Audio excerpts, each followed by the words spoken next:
bienvenue dans Elles agissent, le podcast qui donne la parole aux femmes qui font bouger les choses. À chaque épisode, je donnerai la parole à une femme pour qu'elle nous présente son univers, son métier, ses convictions. Ce sera aussi l'occasion pour elle de nous parler d'un sujet en particulier qu'elle affectionne ou qu'elle souhaite nous présenter. Ce sont des femmes inspirantes qui nous poussent à nous interroger, à réfléchir, à avancer. Et moi, à chaque fin d'épisode, je suis vraiment motivée pour agir et j'espère que ça sera pareil pour vous. Vous aussi, vous avez un domaine où vous vous révélez, où vous brillez. Pour Clarisse, c'est la scène. Elle se sent tout simplement vivante sur scène. Après des études en école de commerce, elle s'est orientée vers le théâtre, une véritable découverte et révélation pour elle. L'écriture est venue naturellement, pour mettre des mots sur ce qu'elle a vécu, ressenti et qu'il fallait mettre à plat. Dans sa pièce, cette petite musique que personne n'entend, Clarisse nous livre un discours inspirant sur la reconstruction après une relation sous emprise, un travail d'estime de soi et de résilience dont elle nous parle avec passion. Et pour donner vie à cette création, Clarisse a choisi un metteur en scène masculin, connu, Joe Starr, avec qui elle a eu un vrai coup de cœur artistique. Ensemble, ils ont travaillé dur pour faire naître ce spectacle. Elle nous raconte tout le cheminement que l'on peut ne pas soupçonner quand une personne connue fait partie d'un projet. On évoque aussi les retours du public qu'elle a pu recevoir après les représentations et qui sont pour elle le reflet de l'intérêt des sujets traités. Car l'art est politique. Clarisse ne souhaite pas se conformer au code et mettre des limites à sa créativité. Elle veut toucher les gens avec ses mots et je peux vous assurer qu'elle y parvient brillamment. Cet épisode est ultra inspirant sur les sujets qu'anime Clarisse comme la créativité, la détermination et aussi notre faculté à se reconstruire. Écoutez avec attention cette puissante histoire de résilience. L'action, pour elle, c'est rêver grand et ne pas se mettre de limites et surtout ne pas se freiner aux limites que les autres peuvent nous mettre sur notre chemin. Les femmes qui l'inspirent, ce sont les femmes du quotidien, qui restent solaires après les épreuves, la reconstruction et le positif, encore et toujours. Bonne écoute. Bonjour Clarisse. Bonjour. Comment vas-tu aujourd'hui ? Eh ben, ça va très bien. Je suis très heureuse d'être là et voilà, d'intervenir dans ce podcast. Ben oui, merci beaucoup d'avoir accepté si rapidement mon invitation, de l'avoir accepté puis d'avoir booké rapidement. Ça s'est fait vite et c'est tant mieux. C'est normal parce que j'ai vu ton intérêt aussi autour des femmes en général et ça c'est important. Bon, merci beaucoup. Est-ce que tu peux te présenter comme tu le souhaites, personnellement, professionnellement, pour ceux qui ne te connaissent pas, qui es-tu ? Alors, je m'appelle Clarisse Fontaine. Je suis comédienne, réalisatrice, autrice et productrice. Ouais, la liste est longue parce que je pense qu'il faut avoir plusieurs cordes à son arc. J'ai envie de dire malheureusement et heureusement, parce que c'est la vie qui nous oblige à savoir faire plusieurs choses. Et puis en même temps c'est bien parce que ça nous permet de ne jamais être à l'arrêt non plus. Toujours dans une espèce de réactivité et de créativité. Voilà, mon métier de base, c'est l'acting. J'ai développé la réalisation de façon autodidacte. J'ai fait d'autres études, j'ai fait des études en haute école de commerce et puis après j'ai bifurqué vers le théâtre. Et ça a été la révélation pour moi parce que c'était une façon de pouvoir m'exprimer enfin, ce que je n'avais vraiment jamais fait auparavant, ni pendant mon enfance, ni pendant les études. Et donc je me cherchais et le théâtre ça a été une découverte et ça a été une révélation.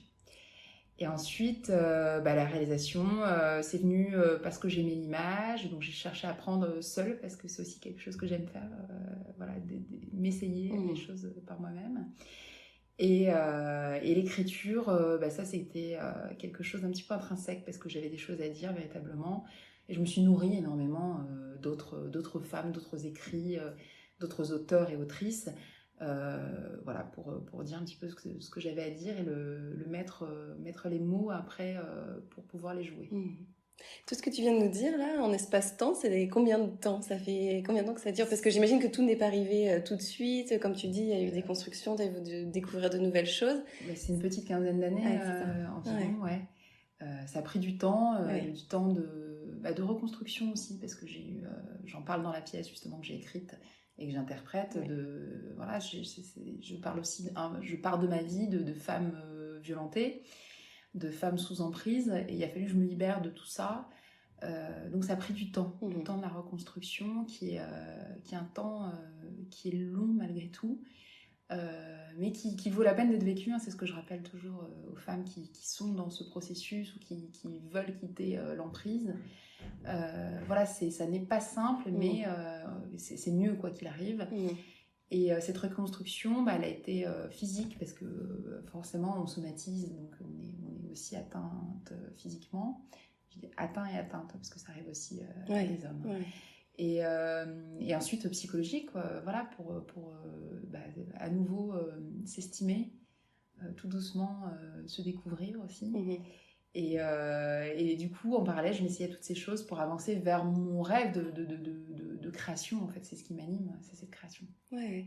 Donc ta construction de femme artiste accomplie, enfin, ou peut-être presque accomplie en tout cas, voilà, qui est réalisée, elle s'est faite en parallèle de ta construction aussi personnelle et de toutes les étapes que tu as vécues. Complètement. Ouais. Complètement. La création a toujours été là, ça a toujours Ouais. été quelque chose d'important pour moi. Déjà enfant, même si je ne me rendais pas forcément compte. Parce que et en tant que femme, c'était le moyen de prendre la parole. C'est un petit peu le beau chez Bergson, qui est atteint par l'art et faire de quelque chose, d'une difficulté, peut-être quelque chose de beau, justement. Euh, oui, et je me suis petit à petit reconstruite, et l'art a été aussi une catharsis, une résilience, et le chemin pour moi,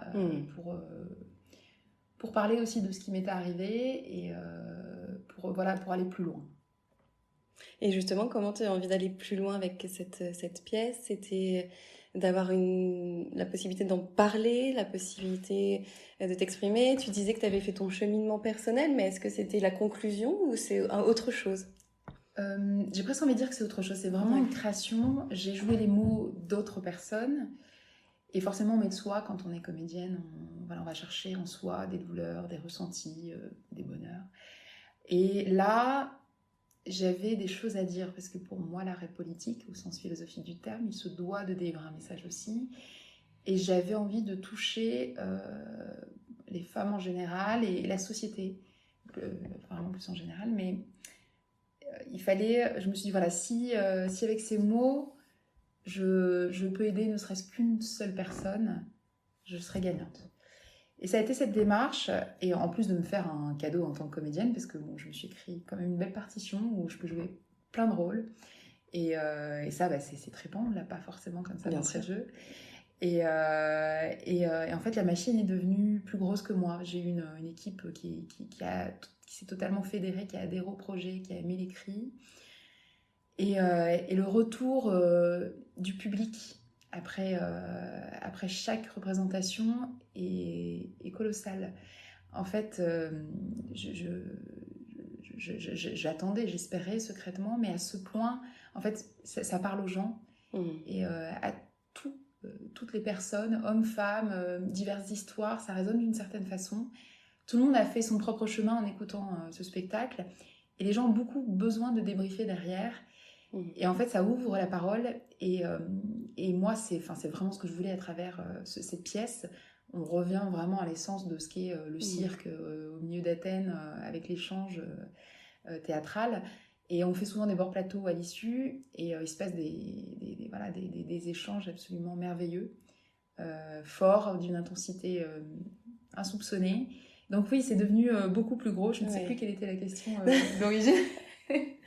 Mais du coup, les personnes, les retours, t'es surprise aussi peut-être du nombre de personnes qui peuvent être touchées, alors d'une partie de ce que tu présentes qui fait écho dans leur vie, ou même complètement en fait. Alors, Ou qu'est-ce qui fait écho, qu'est-ce qu'on te dit à la fin, il y a une partie du public qui est touchée personnellement. Voilà, il y a des gens qui me disent, vous m'avez parlé de ma vie pendant 1h10.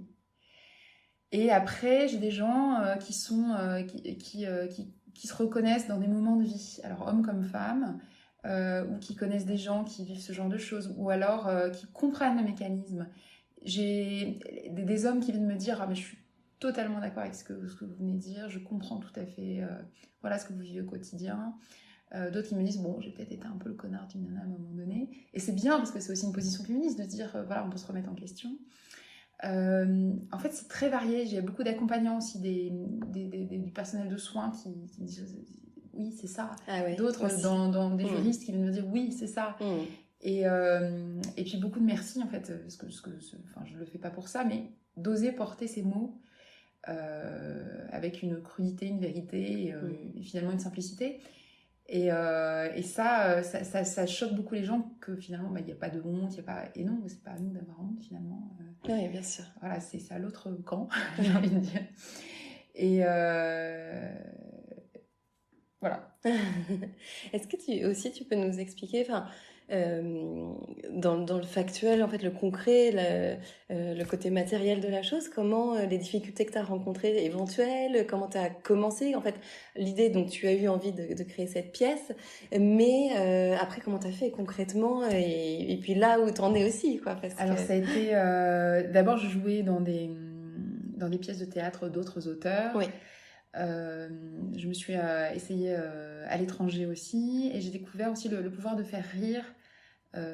Et donc ça m'a un petit peu stimulée. Je me dis ouais, j'ai envie d'écrire quelque chose qui pourrait être un peu drôle. Donc je me suis dit bon, attends, j'avais des scénettes en tête sur ma vie, des choses que j'avais envie de dire, qui ont été la genèse de ce spectacle. Je me suis dit bon, attends, je vais avoir un humour grinçant, ça va être un peu cynique. J'ai commencé comme ça, et en fait le spectacle s'est dessiné et est devenu vraiment une pièce coup de poing. 9 mois d'écriture pour avoir quelque chose dont j'étais fière et que je pouvais faire lire. Et ensuite, je voulais un auteur, un metteur en scène masculin pour mettre ces mots en scène, parce que voilà, c'est joué par une femme, écrit par une femme, principalement sur les femmes. Et attention, c'est une pièce féministe, mais qui est avant tout humaniste, parce que dedans, on aime les hommes. Je suis assez honnête sur nos côtés ambivalents en tant que femme. Donc on n'est pas dans un féminisme acharné, pur et dur, où c'est à bas les mecs. Non, on n'est pas. J'essaie d'être dans une vérité et aussi amener un message de allons dans le même sens ensemble.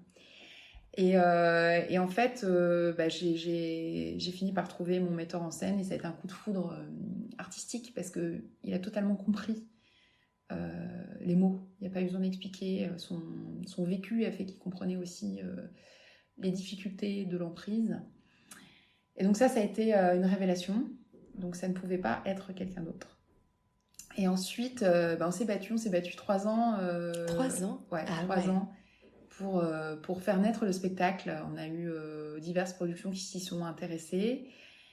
Et j'ai eu de la chance, je suis tombée sur voilà, quelqu'un qui nous a fortement aidés, Laurent Ziveri, qui est directeur des théâtres de Saint-Malo, qui nous a proposé une résidence là-bas via 360, qui est une prod d'Exé. Et le spectacle s'est mis comme ça en création avec notre propre production, en fait. Voilà, on a fait une petite coprod entre nous, équipe artistique, pour faire naître ce spectacle et ensuite le diffuser. Et donc ouais, ça a été 3 ans de bataille où on a été un petit peu ballotté de producteur en producteur, parce que il y avait le nom de Joey Star, la mise en scène, qui pouvait attirer, mais en même temps le propos... c'est très bien écrit, mais c'est un peu touchy, c'est pas ce qu'il y a de plus vendable non plus. On est peut-être plus dans l'humour, voilà, les choses compliquées. Et en fait, bon, on a été un petit peu ballottés, on s'est battu pour pouvoir dire ces mots. Et en fait, on a de la chance, parce que le retentissement, il est très bon, on a de super critiques derrière. Les gens viennent et ouvrent la parole, et c'est... pour le moment, c'est très bien reçu. Voilà, ça a été au-delà de mes espoirs. Ouais. Mais c'est marrant, tu dis plusieurs fois j'ai eu de la chance, on a eu de la chance. C'est vraiment sûr que c'est de la chance, non? C'est aussi t'as poussé des portes, t'as forcé. Mais je ne pas arrêté. C'est aussi ma devise, hein, c'est toujours combattre, ne rien lâcher, c'est agir, ne pas s'écouter, c'est aller plus loin.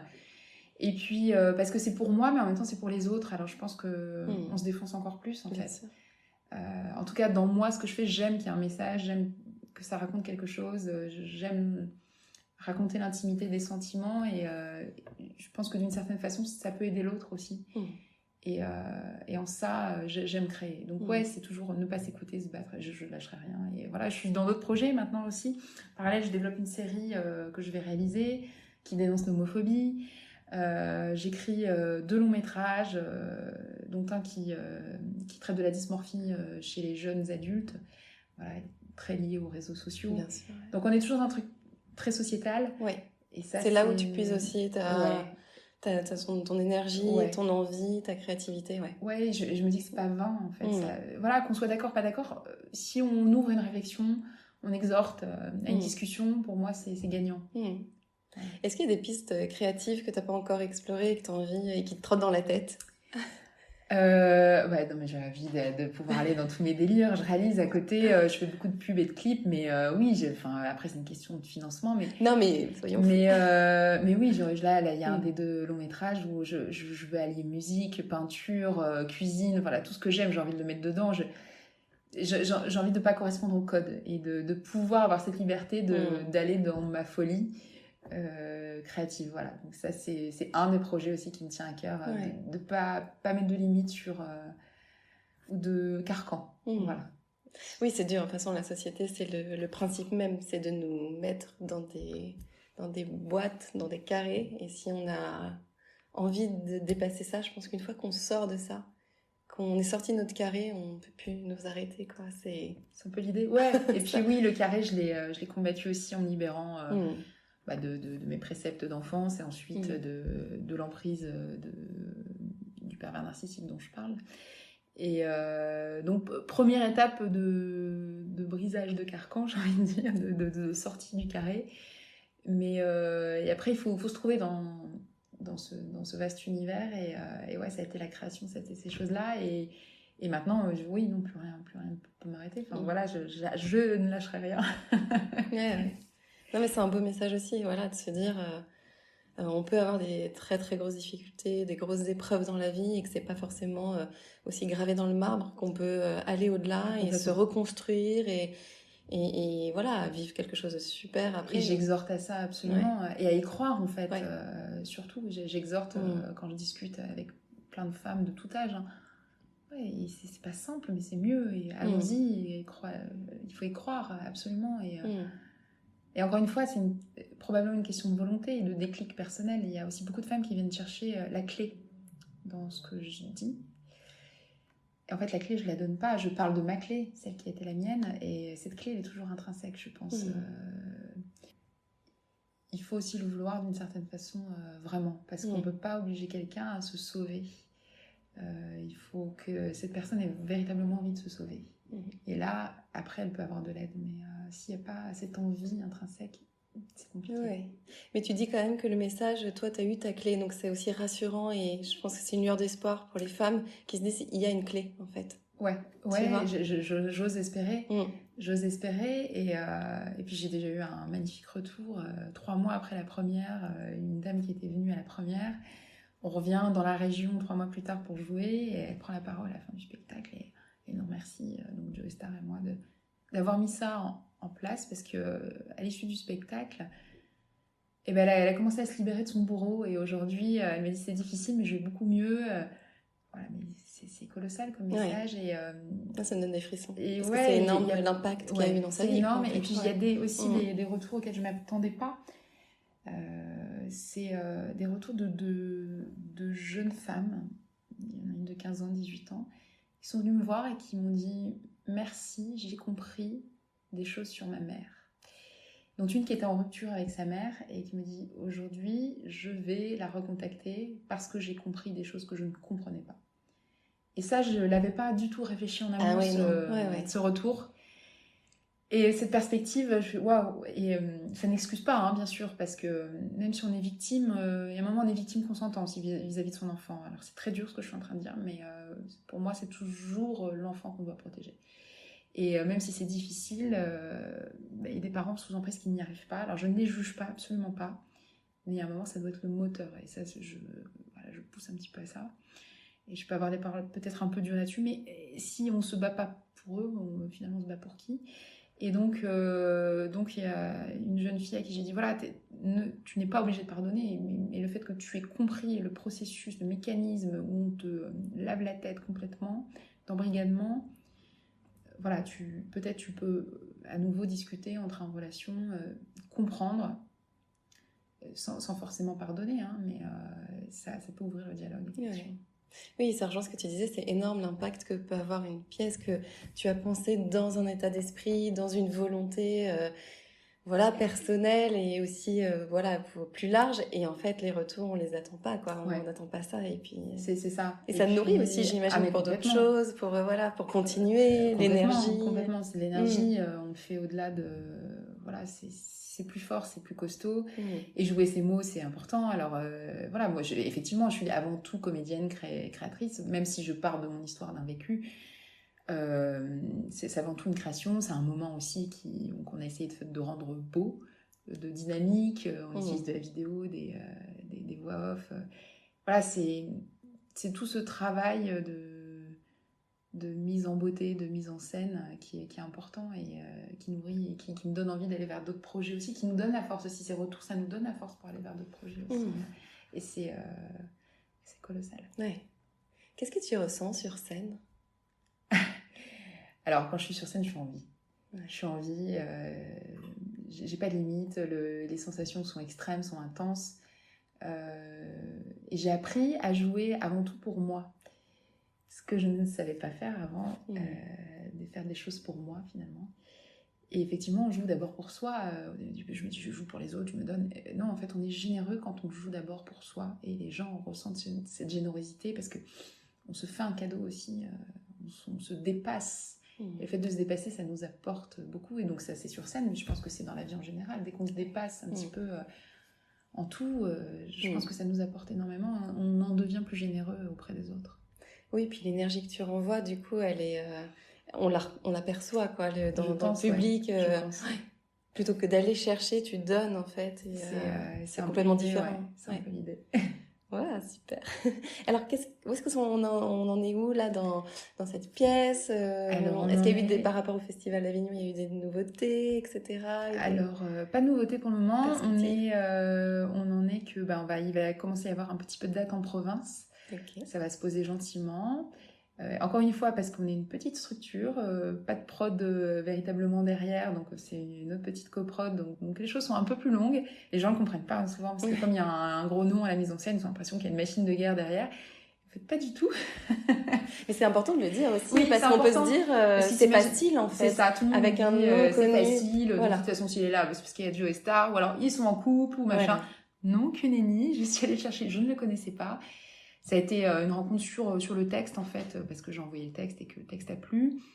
Non, je me suis battue à chaque étape, et on continue de se battre. Voilà, on a une proposition pour Paris, j'espère pour janvier. Voilà, les choses se font doucement, mais sûrement, on ne lâchera rien. Et parce que tu as envie aussi de garder une certaine autonomie, une indépendance et une liberté peut-être aussi. Est-ce qu'on t'a fait des propositions qui auraient pu être faciles financièrement ou... Non, pas vraiment encore. Non, si on a quelqu'un, si on a une production qui avance dans notre sens aussi, dans ce qu'on a envie de faire, je pense qu'on ira aussi. Ça nous aidera aussi. Mais que ça reste, évidemment, dans l'idée de la générosité qu'on a envie de donner, de partager. Et puis aussi d'avoir des associations qui collaborent avec nous. C'est aussi important. J'aime bien que ça soit ouvert aussi, qu'il y ait aussi une part d'associations qui peuvent venir assister aussi, soit avec des prix réduits ou gratuitement aussi, avec des arrangements. Ça permet aussi... à des gens qui ne seraient pas venus de venir, et je pense que c'est important. Et puis c'est important aussi d'aller partout, pas que dans des lieux qui ont l'habitude d'avoir de la culture, voilà. Je pense que c'est... Il y a des gens qui viennent aussi en douce à cette pièce. J'ai découvert, je ne l'avais pas imaginé avant, mais oui, il y a des femmes qui sont venues en douce écouter ce qui se passait. Et ça va résonner chez certains ou certaines, le mot en douce, parce qu'on vient chercher aussi... quelque chose sur lequel s'appuyer dans un secret, parce que quand on est encore sous emprise, on a parfois besoin de ces choses-là. C'est pour ça qu'il y a besoin aussi de se déplacer et d'ouvrir au plus grand nombre. L'emprise, tu arrives à la définir? L'emprise, il y a plusieurs... il y a beaucoup de sortes d'emprises, mais la plus compliquée, c'est celle exercée au quotidien, c'est ce harcèlement psychologique dont on a le plus de mal à se remettre, parce qu'il faut se reconstruire derrière, c'est long. Quand on a eu un mécanisme de destruction, de dénigrement perpétuel, on ne connaît que ça, et en fait, quand on n'a plus son agresseur, on devient son agresseur, son propre agresseur. parce qu'on ne connaît que cette façon de fonctionner. Et il faut apprendre petit à petit à fonctionner autrement. Donc arrêter de se dénigrer, voilà, accepter les compliments. J'en parle dans la pièce à un moment donné. Apprendre à accepter un compliment, c'est énorme aussi, c'est un grand pas. Ce qui montre l'emprise de l'emprise. Enfin voilà, Ouais. ce mot Ouais. est fort, quoi, mais ouais, dans les moindres détails, en fait. Ouais. Et finalement, tout ce qui est emprise physique, violence physique, on s'en remet beaucoup plus vite. Et puis après, c'est aussi, alors quand on est mère ou père, de ne pas reproduire le schéma, ouvrir aussi. Voilà. Donc, elle est toute sorte, elle est dans plein de domaines, sur plein de plans, cette emprise. Et, encore une fois, c'est la communication, c'est vraiment exhorter à réfléchir, qui permet de s'affirmer aussi. Ouais, tout à fait. Je pense que la société évolue dans ce sens aussi, on apprend de plus en plus aux gens à s'affirmer, à dire non, à plus subir les carcans, mais il y a encore du travail. Et c'est pour ça que voilà, il y a des choses qui sont mises en place. Voilà. Et puis par moments, j'aurais envie que ce soit plus d'actualité, en fait, parce que bien sûr. ça a été long. J'ai mis 3 ans pour monter le projet. Je me suis dit non, mais en fait, maintenant ça va, ça avance et tout. Je n'ai plus du tout d'actualité. En fait, en étant en contact de femmes, je me suis rendu compte que j'étais toujours très dans le vrai. Et alors d'un côté, je me dis bon, attends, ma pièce est toujours d'actualité, mais je me dis mon Dieu, c'est horrible parce que ça avance, mais finalement très lentement. Et donc, ouais, c'est toujours une parole nécessaire. Bah oui. Et c'est bien de t'écouter, voilà, et d'aller te voir, et voilà, tout ce que tu en prends. Bravo pour tout ça aussi. Merci. Ouais. Après, je le fais pas pour ça. Non, mais je pense que c'est chaque important. femme, à notre niveau, on se bat pour quelque chose. Sûr.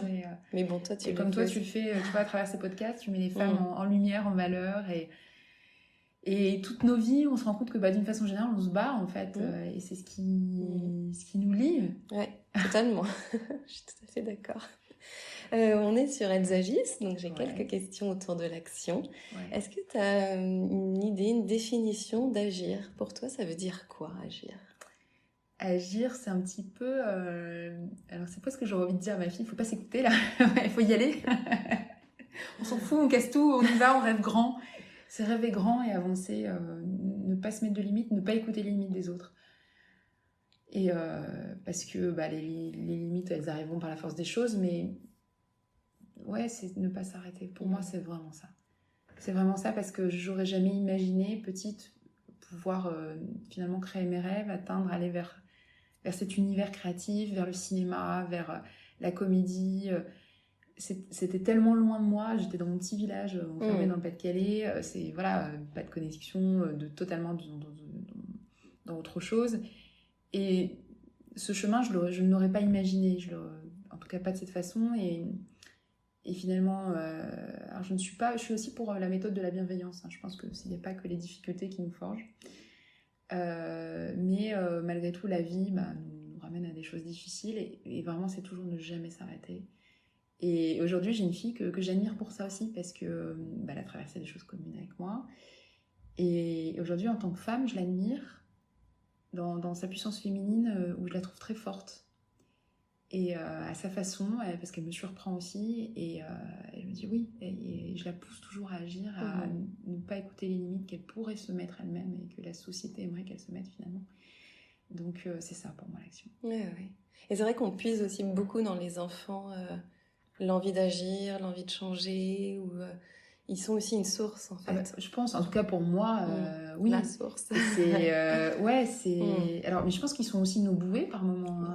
C'est horrible à dire, mais c'est ce qui nous maintiennent d'une certaine façon la tête hors de l'eau. Et heureusement qu'ils sont là.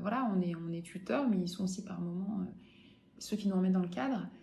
Et sans honte, on est tous humains à notre niveau. Et ouais, c'est important de leur rappeler cette façon d'agir. Ouais. Est-ce que tu avais eu un livre, un moment de vie, peut-être une personne, une rencontre qui a permis d'être celle que tu es maintenant, d'être comme ça dans l'action, dans l'envie? Alors, on a abordé ta fille, mais est-ce qu'il y a peut-être d'autres choses où, voilà, c'est parfois des petites choses du quotidien ou des grands moments de vie qui font que voilà, on a continué, on a agi, on a avancé? J'ai eu, j'ai envie de dire, plusieurs petits moments qui ont été des déclencheurs. J'ai eu une rencontre quand j'étais en école de théâtre avec un professeur qui m'a révélée en tant que créatrice, qui m'a permise de rêver et de rêver grand, en fait, de me dire que c'était possible. Ça a été un déclencheur. Ensuite, j'ai ma psy aussi, qui à un moment m'a dit, mais tout n'est pas obligé de se faire dans la douleur. Et ça a été quelque chose qui a été long à mettre en pratique, mais qui a été un moment, qui a eu une résonance assez grande pour devenir aussi celle que je voulais être dans ma carrière, dans cette activité.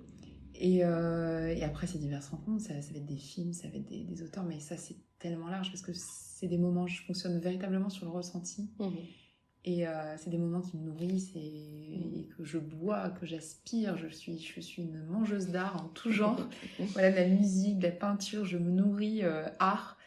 Et ça, c'est une énorme source. Ah ouais. Ça m'abreuve de... Ouais, on est... Pour moi, c'est colossal. On est ensemble, ça donne du sentiment de la vie. Et ça, c'est quelque chose que j'ai envie de donner aussi dans mes différents projets. Oui, on le ressent quand on le parle. Ça vibre. C'est pareil dans mes images, hein, tu vois, je fais même du clip ou de la pub. J'aime bien qu'il y ait une petite histoire, que ça soit pas simplement d'esthétisme pour d'esthétisme, voilà, qui est un petit plus à moi dans une ambivalence. Il y a toujours quelque chose d'un petit peu écorché vif aussi. Et je veux faire ressentir tout ça, se donner à ressentir aussi. C'est aussi ce qui nous rend vivants. Oui, c'est vrai. Je te confirme, on ressent. Est-ce qu'il y a une femme qui t'inspire du quotidien, qui te donne envie d'agir, qui pourrait passer au micro d'Elles agissent, c'est-à-dire que c'est une femme... moi, Elles agissent, c'est vraiment les femmes qui m'inspirent, que je vois, que je croise ou que je connais. Est-ce qu'il y a quelqu'un là qui te vient en tête? Ça serait qui et pourquoi? Alors, actuellement, je connais des femmes qui se battent pour plein de raisons, qui gardent la tête haute après... des femmes qui ont eu des vies compliquées après avoir perdu des enfants. Et ça, et qui restent solaires malgré tout. J'ai 2 amies qui m'inspirent au quotidien aussi pour ça, parce que il y a des personnes qui traversent des choses difficiles, parce que moi je parle de violence et tout, mais finalement on s'en remet aussi. Voilà, il y a quelque chose de positif derrière. Donc il y a des femmes qui sont inspirantes pour ça. Et puis, ça va être aussi une Gisèle Halimi. En fait, petite, ça a été un de mes déclencheurs aussi. Quand j'ai vu la façon dont elle s'était battue, les prises de position, le fait que ça soit une femme éduquée, on m'a toujours aspiré à être, avoir un très bon niveau scolaire, etc. Mais c'était une façon de me dire que ça n'était pas fait en vain, en fait. Et ça m'a beaucoup inspirée. À avoir un background culturel et une prise de position, en fait. Finalement, c'est peut-être ce qui m'a permis de m'affirmer plus tard. Hein. J'avais besoin probablement il y avait le terreau pour que j'aille vers quelqu'un qui me soumette. Mais la flamme était là. Et ça, je pense que je l'ai tiré aussi d'une personne comme elle. Ça a été une grande réflexion quand j'étais plus jeune, une jeune ado, de lire... une figure qui t'a vraiment inspiré, qui t'a parlé, quoi. Ouais. Ça a une résonance. Je pense que ça a permis à la petite flamme, de ne jamais s'éteindre aussi. Ouais, et puis de revenir, et puis c'est fort, hein, ce que tu dis sur elle. C'est beau, enfin, tu vois, mais elle est impactante, quoi. C'est une femme très inspirante, effectivement. C'est un, mais voilà, qui reste. Oui. Ouais. Et Merci infiniment. Merci beaucoup à toi pour cet échange. C'était très agréable. Merci. J'ai adoré. Et puis, je donnerai toutes les infos pour te contacter, te suivre. C'est très gentil. Et aller te voir quand les dates. Et continue surtout à faire ce que tu fais, parce que je prends plaisir à écouter les podcasts et à découvrir aussi d'autres femmes qui se battent dans plein de domaines. Et c'est inspirant, en fait. Très. Partout, tout le temps, les femmes. Bravo à toi. Merci infiniment. J'espère que cet épisode vous a plu. Merci d'avoir pris le temps de l'écouter. Et n'hésitez pas, si vous avez aimé, à le partager, à le commenter, à faire vivre la communauté Elles agissent. Je vous retrouve très vite pour un nouvel épisode. Et n'oubliez pas que des lives sont aussi disponibles sur mon compte Instagram emily.b-sophrologue et que vous pouvez aussi retrouver toutes les informations de l'épisode sur le site du podcast www.ellesagissent.com. À très bientôt.